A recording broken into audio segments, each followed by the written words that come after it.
Coming up on the October 22nd edition of Carolina Week, UNC System President Tom Ross says we now know all we can know regarding academic irregularities at UNC Chapel Hill. But is that really the case? Carolina Week has live team coverage. We'll find out why the NC Senate race is such a big deal and how you can affect the balance of power in Washington. One student is harnessing the power of 3D printers to change the life of a little boy with a rare medical condition. All that and more. Carolina Week starts right now. From the UNC School of Journalism and Mass Communication, covering Carolina in HD, this is Carolina Week. Chancellor Carol Folt says a lack of oversight and missing checks and balances led to systemic academic irregularities at Carolina.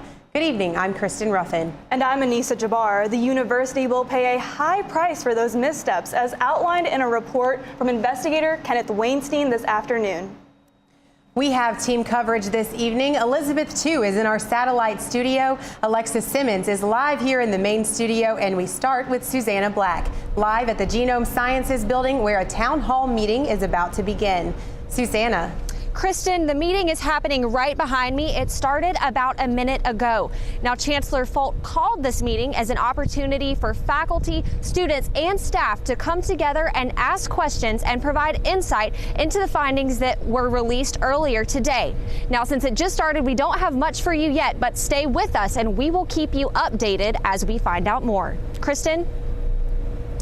We'll be back as soon as we have some information to share from the town hall meeting. Elizabeth, let's go now to Elizabeth Two in our satellite studio. She's been following the story all day. Elizabeth. It's what we've all been waiting for. University officials have hinted for the past few months that the report would come out sometime this semester. And today, UNC made those results public. Investigation into the independent and lecture paper classes.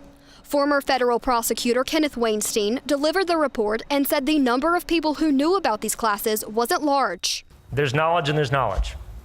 There are a lot of people on campus who knew that these were easy classes. A lot of people who knew that they were, and then some number who knew that they were designated as lecture classes but taught as independent studies. But it was a smaller, much smaller group who knew that there really wasn't even a professor involved and that Deborah Crowder was doing the grading. Those who knew about these classes, 5 ASPCA counselors, 2 of whom suggested grades Deborah Crowder should give to athletes. From the football staff, Butch Davis said he knew the classes were easy and didn't require attendance, but didn't know there wasn't any faculty involvement. The report found a spike in the enrollment in these classes of football players in 2008, after it was announced that Crowder was leaving her position. As for the basketball staff, we then went, obviously, to Joe Holliday and to Roy Williams. Both of them said the same thing, that they didn't know anything about the fact that there was no faculty member involved, or that Deborah Crowder was managing these classes and taking the place of a faculty member. The final papers that athletes in these classes turned in are the other part of the equation. And they determined that in 61 of those papers, 25% or more, a quarter or more of the papers were unoriginal, and in 26 of them, over half of the papers were unoriginal. As for the UNC administration, Weinstein said only a handful of people were aware of the classes but took no action. Weinstein said he wasn't able to verify the allegations made by former basketball player Rashad McCants that Roy Williams knew 100% about the lack of professor involvement in the classes because McCants refused to submit to an interview. Thanks, Elizabeth. The chancellor says it was the bad actions of a very few and the inactions of many more that led to years of questionable classes and grading. Jordan Nash has more from her and the president of the system. President Tom Ross and Chancellor Carol Folt wore somber faces during the presentation of the report by federal prosecutor Kenneth Weinstein. Ross says he knew it was imperative to bring in an outside investigator soon after reports of the irregular classes came to light. Chancellor Folt and I told Mr. Weinstein, and I quote, to ask the tough questions, follow the facts wherever they lead, and take any further steps necessary to address any questions left unanswered during previous reviews commissioned by the university. Ross said the irregularities might have occurred not only at UNC Chapel Hill, but perhaps at other schools in the UNC system. The hard lessons learned and process weaknesses identified will enable us to take appropriate steps at all of the campuses across the UNC system. Chancellor Folt said the fact that these irregularities in classes occurred for so long is difficult to hear. I am deeply disappointed in the duration and the extent of the wrongdoing, as well as the lack of oversight, specifically vital missing checks and balances that, if in place, could have captured and corrected this much sooner. Folt also emphasized that this review should answer the questions that were still left after previous reviews. We're confident that this was the most thorough and complete investigation possible. In Chapel Hill, I'm Jordan Nash reporting. It was a very long road the university traveled to get here. Alexis Simmons is live in our main studio with a timeline of events. Alexis. 4 years. That's how long it's been since the first investigation into UNC's academic misconduct began in 2010. Here's a recap of important events that led up to the release of Kenneth Wainstein's report today.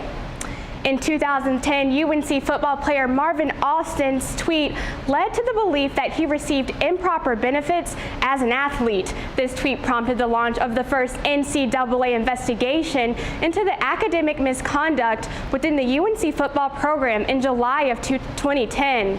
The investigation revealed tutors had completed coursework for several players, and players accepted gifts from sports agents. In August of 2010, UNC's former Chancellor Holden Thorpe initiated UNC's own separate investigation into the African American Studies Department, also known as AFAM, where many athletes took classes. In July of 2011, UNC fired head football coach Butch Davis, and athletic director Dick Bador resigned. The next month, the AFAM department chair Julius D'Angoro resigned as well. In May 2012, UNC announced it found problems in the AFAM department, including grade changes, forged faculty signatures on grade rolls, and lecture-style classes that hardly ever met. Nearly 40% of students enrolled in these courses were athletes. Investigators later found there were more than 200 no-show classes. In February 2013, Chancellor Holden Thorpe announced his resignation. In the following year, Mary Willingham released her report on the reading abilities of college athletes, saying a subset of athletes were reading below the high school level.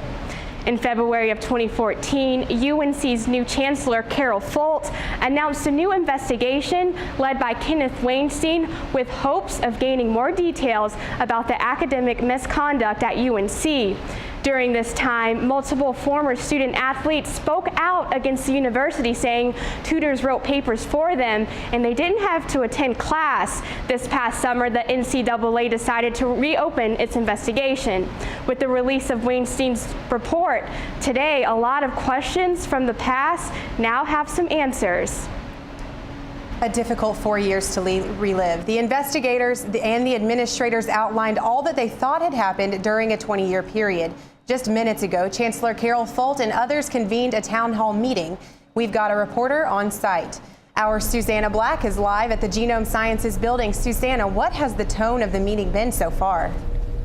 Kristen, I had the opportunity to talk with the student about a minute ago, and she said as disappointing as these findings were that were released earlier today, she says that she believes paying Weinstein more than $1,000 an hour was worth every dime. She says she believes that he was completely thorough and completely independent. She says she also thinks that he was able to take a completely complex situation and simplify it so that everyone could understand.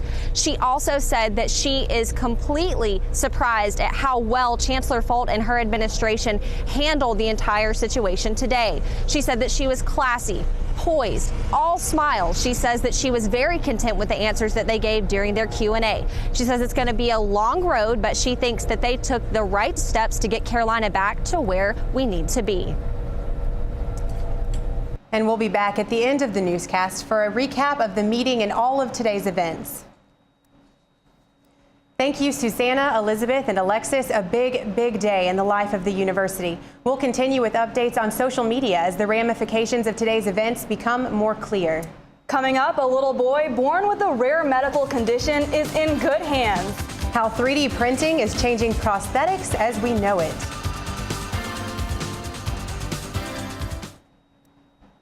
to check out Carolina Week online at carolinaweek.org.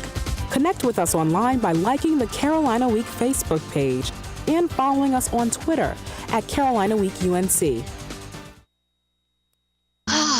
The great outside. My new mom and I have a lot in common. So shiny. We both love the outdoors. That's not a flower. And she knows a lot about wildlife. A labradoodle. You don't have to be perfect to be a perfect parent. Thousands of kids in foster care will take you just as you are. It's on us to stop sexual assault. To get in the way before it happens. To get a friend home safe. And to not blame the victim. It's on us. To look out for each other. To not look the other way.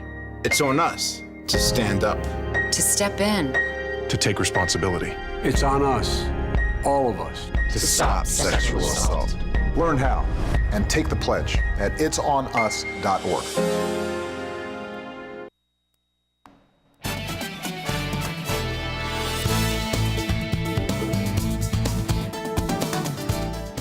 When people need help, you give them a hand. I met with one UNC student who is taking that concept pretty seriously.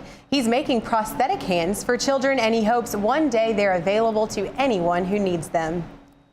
A UNC biomedical engineering student is giving a 7-year-old a hand, and Holden Mora thinks that hand is pretty cool. I will take a robot. The project began in the lab this summer with a UNC student's interest in 3D printing. Once the process is efficient, we can make these hands for less than $20 worth of materials. $20 to print a prosthetic body part like you would a research paper, from computer to printer with the click of a mouse. If you've ever seen one of those funnels that you load icing into and then squeeze it and draw icing out onto a cake, it's kind of the same concept. Now out of the lab and into the adventurous life of a 7-year-old. What can this plastic hand do for Holden? I wonder if you could tie your shoe with it. Holden's left hand is deformed due to a birth defect, but he says that doesn't hold him back. I'm perfect one-handed. And now he's learning how to be perfect two-handed. I'm bending my hand like this. Holden is also helping Jeff figure out what can be improved. Because they all move at the same time, it's not like you can do one individually. Yeah. Jeff says he's happy to help. In fact, he's trying to start a nonprofit to give more children like Holden a hand. Since this school has, taught me the ability to do this and I have access to these resources, then I'm glad to help out in any way I can. Powell said the idea for the hand came from a designer in South America who released his research so students like Powell can improve it. Powell hopes to start a nonprofit so he can continue to print hands for children like Holden.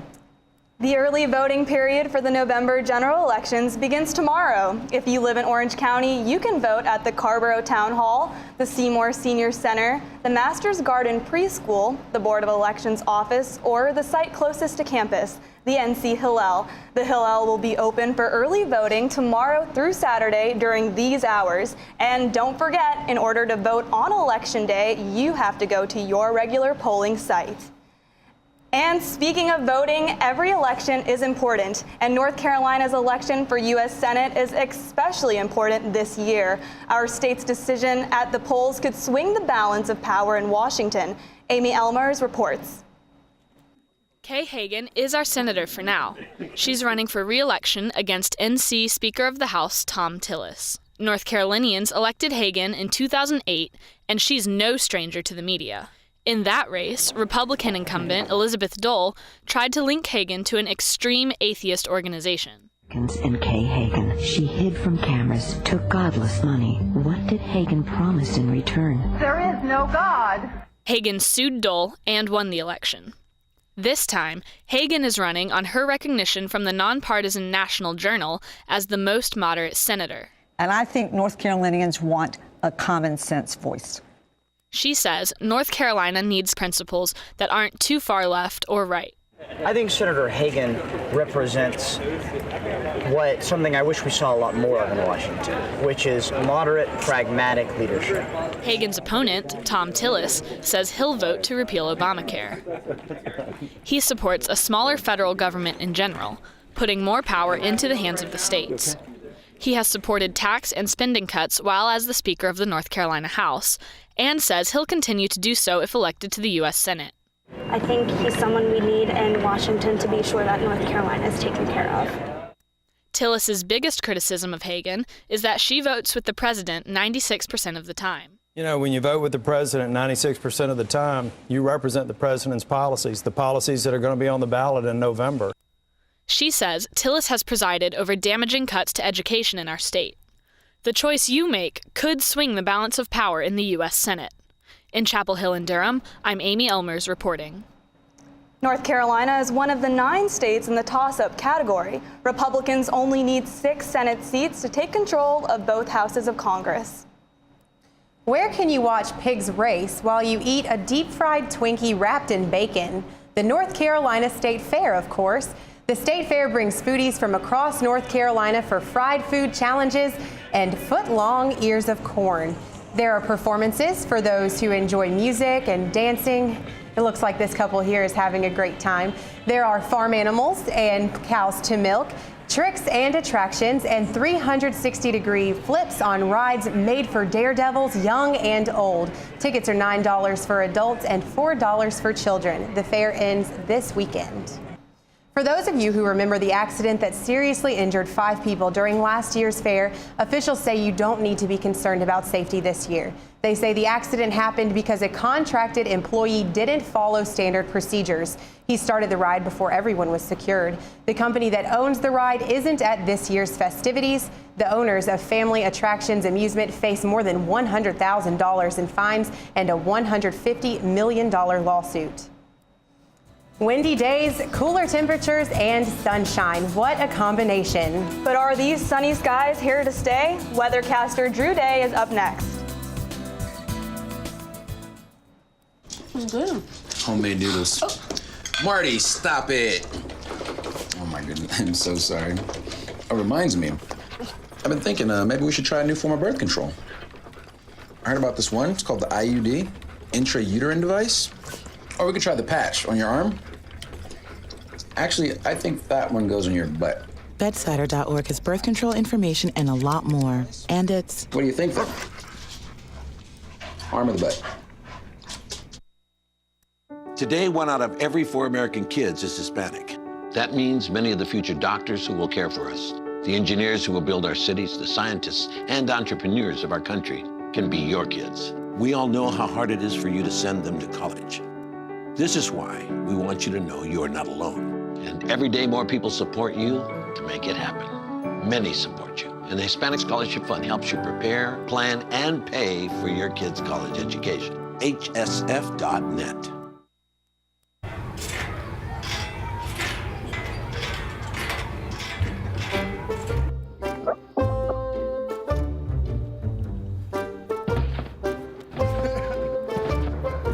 Ballerina.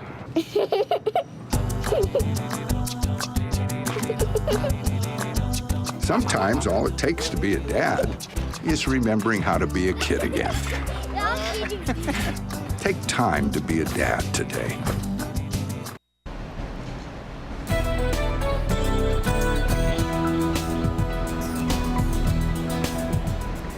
Welcome back to Carolina Week. I'm Drew Day. Thank you so much for staying with us. We'll start off this evening with a look at the visible satellite. We had a few clouds over the area this afternoon. The biggest weather feature has been this area of low pressure. You can kind of see it spinning around there off of the Virginia coast. And what that's done is it's been feeding colder air from the northwest into our state this afternoon. And so that's what kept temperatures below normal today. Highs only reached the upper 60s. 67 was the official high this afternoon. Now we'll back out and take a look at the nationwide picture. We'll put some of the big weather features on the map for you here. We just had this area of low pressure sitting off the coast, and then we have this cold front sitting back off to the west. And we're not really worried about this cold front at this point. It's moving very slowly, and it doesn't really have a lot of energy associated with it right now. And if it does reach North Carolina, it won't be until late next week. So at least from now until then, we have quiet weather to look forward to. Now we're going to show you this map that we call geopotential height. And all I wanted you to get from this is that you can think of the winds as blowing parallel to these lines. So the winds would be blowing coming up from the south here, and then they turn and go back to the northwest along this line. So we have that area of low pressure located right in here, and it's going to continue to push off to the north. That means our weather is going to quiet down. Our winds are going to lighten up. It was a little breezy out there this afternoon. That was sort of the big weather thing today. Our weather's been pretty quiet lately, and so as it pushes off, the winds will lighten up. We'll also see temperatures warm up just a little bit. They'll reach the lower 70s rather than the upper 60s, and it will continue to push off to the northeast in the coming days, and we'll remain quiet around here. The lows Friday and Saturday will be in the 40s, highs in the lower 70s, but then the flow starts to flatten out just a little bit back off to the west, and so this is sort of the quiet weather that we have in between that area of low pressure and this cold front out to the west. So even as we head into the weekend, we're still in a slight northwesterly flow, so temperatures will remain at or at least below normal here in the coming days because of that wind direction. But other than that, we don't expect any precipitation here in the coming days, just a few clouds here and there, but mostly sunny skies. If you're headed out to the State Fair for the final weekend, it's going to be nice. Sunny all 3 days in Raleigh, highs in the lower 70s. You may want to put on some sunscreen because the angle at which the sun's hitting the earth this time of year is still pretty sharp. Sunscreen is normally a summertime thing, but being outside for a couple of hours at the State Fair, you may need to do that. 44 overnight tonight and partly cloudy skies. Tomorrow afternoon, temperatures will make it into the upper 60s. Sunny skies out there, winds 5 to 10 miles per hour. And as we take a look at the 5-day forecast now, temperatures will be in the lower 70s, and we actually have 5 full days of sunshine. I don't think I have done that in quite some time. So it looks like here for the next several days, the weather's going to be quiet. Well, that makes me happy. Thank you, Drew. Thanks for that insight, Drew. You're welcome. Coming up in sports. It started with athletics and it will end with athletics. We look at the fallout of the Weinstein report in Carolina sports. College is hard. Damn, those books are heavy. My sport is football, but my passion is education. Right up here. So every year I take promising high schoolers on a college tour Lights there, darts there. to show them that higher education means a brighter future. My name is Nnamdi Asamoah. I don't just wear the shirt, I live it. You can be a reader, tutor, or mentor too. Take the pledge at liveunited.org/volunteer. Do you wear this?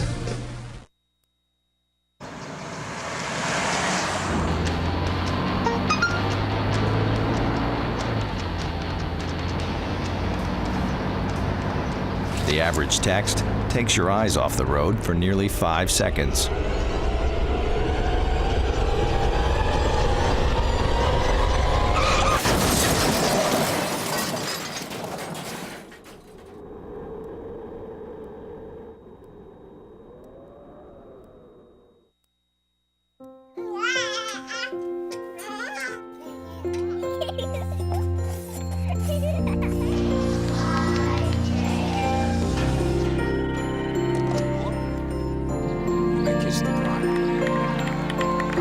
A full life measured in seats starts with the right ones early on. Car crashes are a leading killer of children 1 to 13. Learn how to prevent deaths and injuries by using the right car seat for your child's age and size.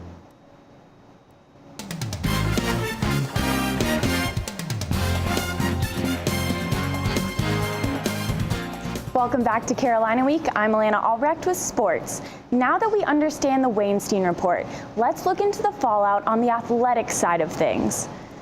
The good news for Carolina fans is that the report says no head coach knew about the paper classes in the former AFAM department. Weinstein said men's basketball head coach Roy Williams did not want players to be channeled into the department. He worried how that would look to outside observers. While these facts alone might not save Carolina athletics from some sort of NCAA punishment, athletics director Bubba Cunningham says it's too early to tell what will happen.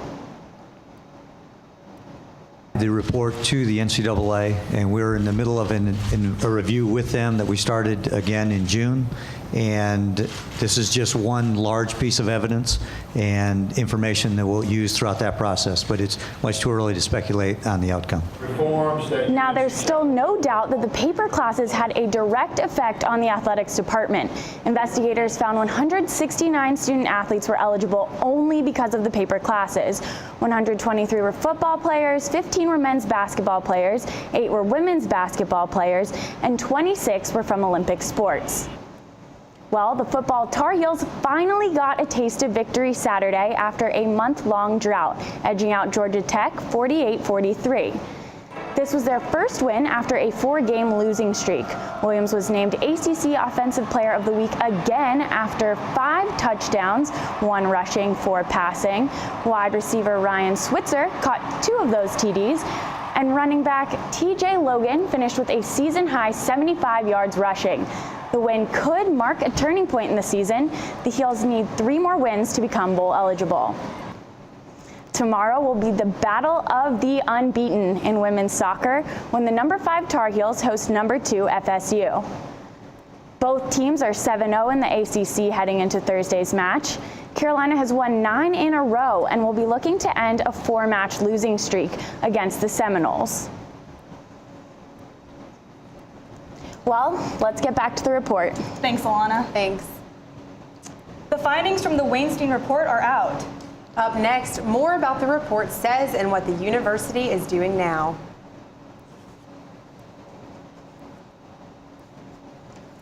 That's my resignation letter. You're resigning. Why? Because you're constantly ignoring me. You're half as active as you used to be, and you get stuff like this. You've been putting me under a lot of pressure lately. That's why I'm ready to quit. I forgot. I'll do better. Please, don't quit on me. Okay. But remember, it's not what you say. It's what you do. Listen to your heart. Don't let it quit on you. Let's go for a walk. Uncontrolled high blood pressure could lead to a stroke, heart attack, or death. Get yours to a healthy range before it's too late. You make me wear my bike helmet. Taught me never to run with scissors. So why do you keep a loaded gun in your drawer? How safe is that? You asked them to follow some safety rules. Now they're asking you. Never let your gun get into the wrong hands. Always. Lock it up. Staring contest. You still got it. I know. Come alive with the forest. Visit discovertheforest.org to find a forest near you. Life's taught me a lot, and I'm ready for more. Well, you're not the typical kind of candidate that I hire. But you are exactly what I'm looking for. Your company could be missing out on the candidates it needs most. Learn how to find a great pool of untapped talent at gradsoflife.org. People think I'm trash, but they're wrong. Today, I'm just an aluminum can, but one day, I could be a stadium.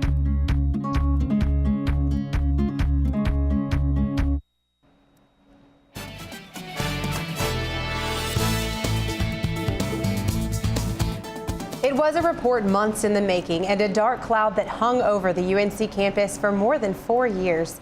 For a recap of all that has gone on today, we go back to our reporting team. First to Elizabeth Tu in the satellite studio. Elizabeth, what's your big takeaway? 5.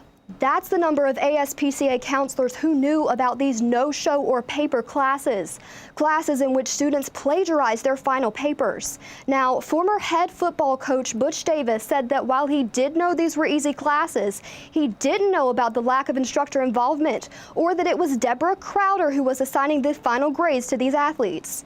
Now, shortly before Crowder's resignation in 2008, there was a spike in the enrollment of football players in these classes. Thank you, Elizabeth. Next, let's go to Alexis Simmons, who's live in our studio. Alexis. As I've mentioned, this investigation into UNC's academic scandal all began with a tweet in 2010 from a former football player. The NCAA was the first to investigate, but 2 other UNC-led investigations led to more details about academic misconduct at UNC surrounding student athletes. With the release of Weinstein's report today, the university is looking to move forward from what has happened in the past to make sure it doesn't happen again. Thank you, Alexis. And now let's get back to that town hall where our reporter Susanna Black is getting some feedback from students. Kristen, the meeting is still going on. It's got about a half hour left, but just a few minutes ago, there were 2 AFIA majors standing outside the building yelling reminders that it's not just student athletes that will receive backlash from this report. They say they are proud to be AFIA majors, but now they're afraid that their degrees won't be worth a thing. We'll continue to follow this story on our sister shows, Carolina Connection and Sports Extra, in the coming days. That does it for this edition of Carolina Week. Thanks for watching. Good night.